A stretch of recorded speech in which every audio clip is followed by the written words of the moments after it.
Chad, are you seeing a broadening of hybrid working, mobile working, and we can come on to mobile a little bit longer, or do you think that's now the banks are saying, right, we did it because of COVID, and now we're bringing that back in?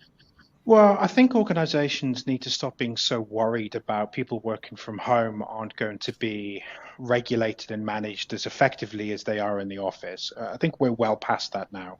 Um, Being able to find talent of employment at a wider range of where the office is has definitely benefited a lot of businesses. But what we've seen and what we've reacted to because of COVID is this ability to provide compliance assurance to your platform, regardless of where you're working.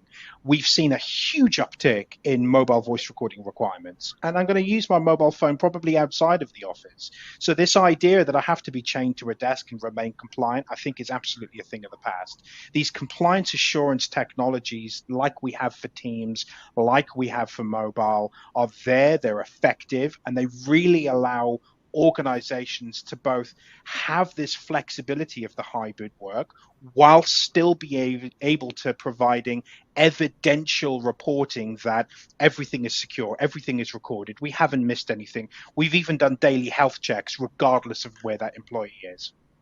Hmm. And I guess that brings us nicely onto mobile. Um, I mean, there's no escaping it. It's got to be part of a bank's portfolio now. People have got to be able to work remotely. I guess from your perspective, Chad, I mean, all the fines we see on record keeping seem to be around mobile. I guess what's kind of going wrong, and why the bank's getting so badly fined on these things?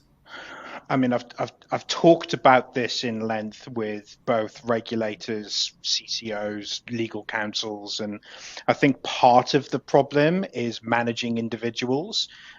We want to be able to provide the ability to communicate, and that ability to communicate in a regulated manner. But let's be realistic for a second here. If people want to do something inappropriately, they're going to do it.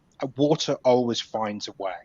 So, one of the ways we find to help with these types of scenarios isn't just the technology level capability of being able to record mobile phones or WhatsApps or whatever it is, but it's having a surveillance view on that end to end trade reconstruction, because gaps within the reconstruction are as telling as the words of themselves. How did you, Guy, the trader, go from position A to position B with no communication with your customer? And those gaps can be effectively used to identify off channel communication as well.